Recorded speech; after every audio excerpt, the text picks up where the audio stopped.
Hi, my name is Ken Howard, and I've read the instructions. I am interested in delivering a presentation in response to the question, how can I design a good experiment, a minimum viable product, for a service?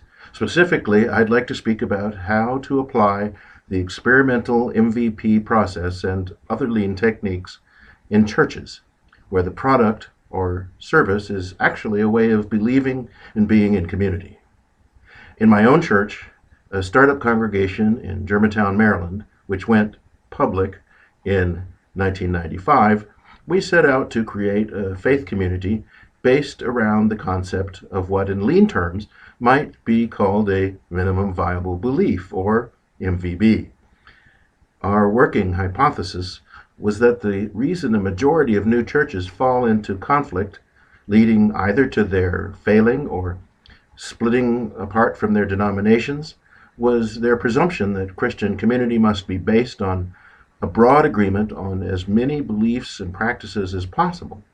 In other words, that unity must be based on uniformity. Our observation was that, in fact, the opposite was true.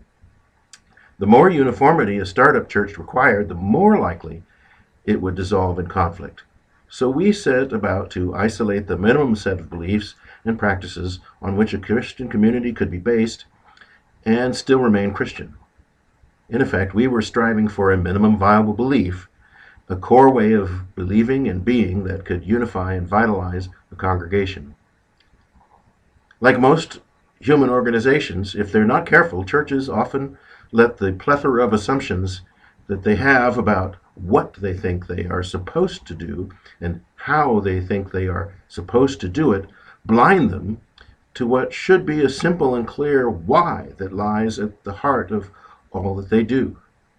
If my presentation proposal is accepted, I hope to show how employing an MVP experimental approach, as well as other lean-like principles, has kept my church focused on that why and enabled it to be agile, relevant, vital, and growing in a time of great change, and how these principles could help other churches, faith communities, and faith-based and social change organizations do the same thing. Thank you.